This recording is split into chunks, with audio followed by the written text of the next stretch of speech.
Kaya ko ni. Baskog ko. Hindi gid ko maghipos.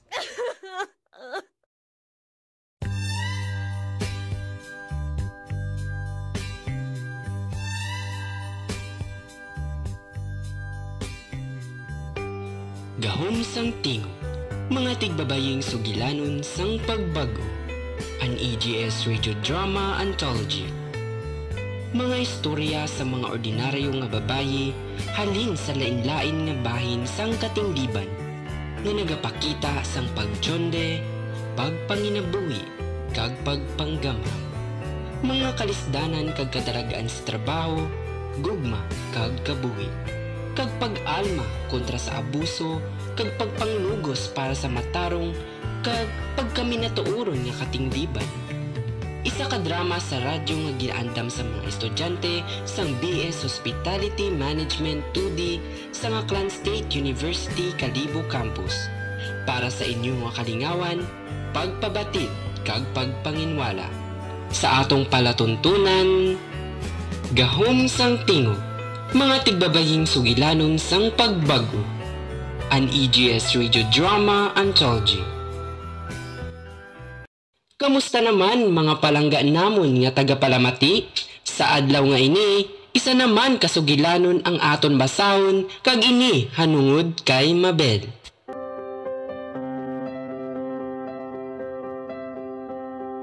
Ako si Mabel. Nagapangidaron sang 20 anyos ang mapisan, responsable kag masaligan.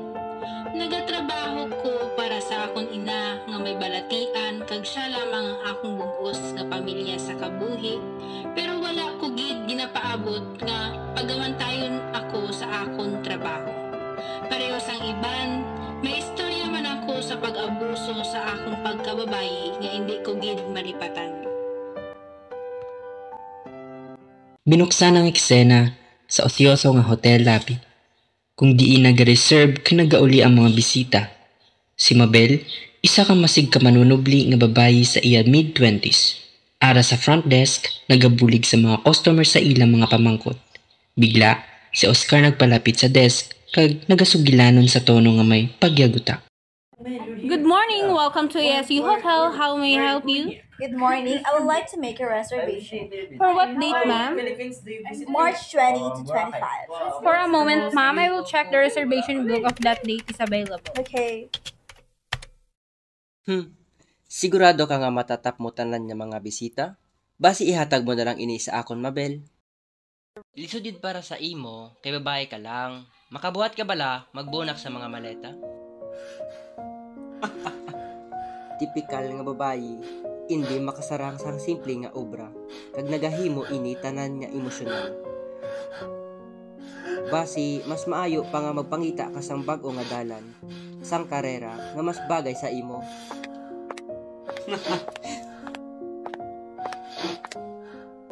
Kaya ko ni.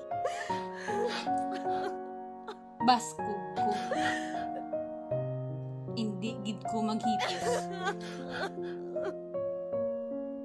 Sadtong gabi, nagalabay si Mabel sa atubangan nila. Ang iyang mga mata puluhagikan sa pagpugong sang luha. Nagadiretso siya sa staff bathroom. Nagapangita sang hinaya nga sandali.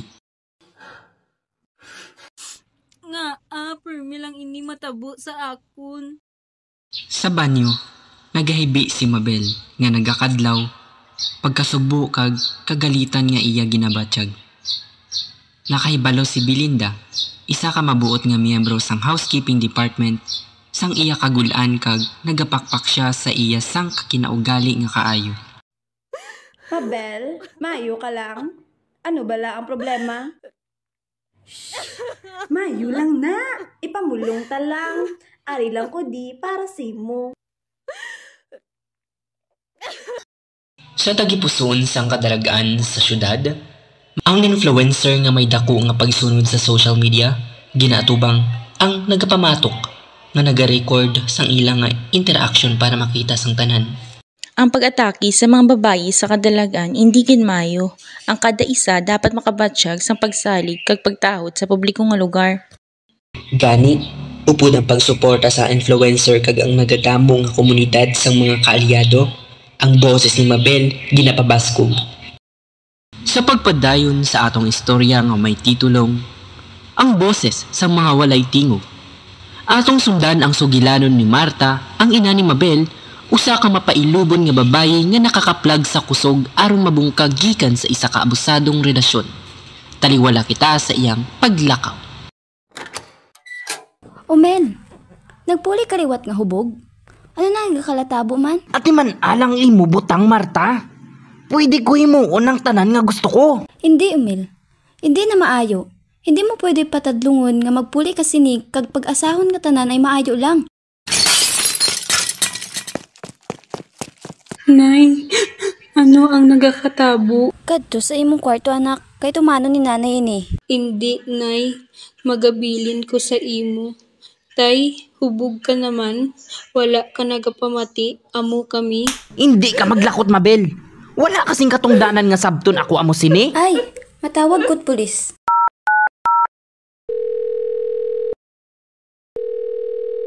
Hello? Pulis bala ini? Kinahanglan ko bulig.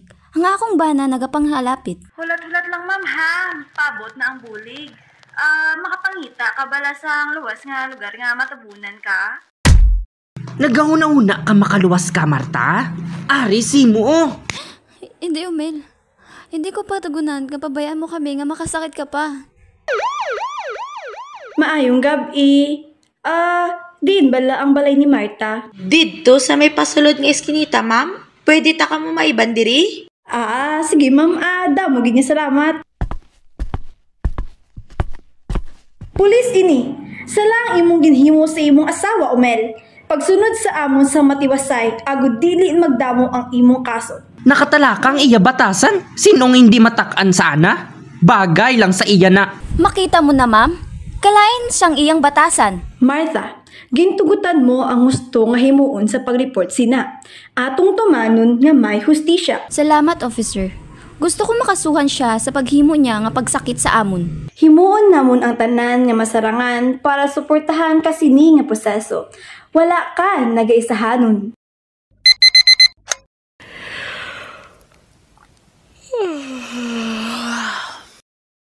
Karon ng adlaw, hindi gid ko makahulat sa pag-abot sa trabaho. Murag na ay kahayag nga mamaayo. Ang biyahe sa bus maayo og sa pag-abot ni Mabel sa iyang trabaho. Ari di si Sir Carlo? Wala pa, siguro late lang siya. Maayong aga sa tanan. Gusto ko mag-istorya sang isa ka proposal kay Oscar. Nga sa akon nahibaluan makabulig sa aton trabaho. Ano ang imong ginahuna-huna, Carlo? Ginahuna-huna ko nga ang mga lalaki lang ang dapat pilion para sa mga mataas nga posisyon. Kag para makabaton sang mas mataas nga sweldo. Pasensya na gid. Pero ang proposal nga amo sina, discriminating kag di ma-accept. Kinahanglan gid yan naton magtuon sa pag-promote, kahugod kag inklusibo sa aton trabaho. Duha ka tuig na ako nagatrabaho diri. Kag permi lang ako ginabayaan sang promotion. Kinahanglan naton atubangon ang isyu sang bias kag favoritism sa aton trabaho. Sobra naghin ko kabaton sang status ko. Tiun na para sa aton nga maghimo sang pagbago kag magtukod sang mas inklusibo nga palibot sa trabaho. Ako nagapasalamat sa tanan nga opinyon.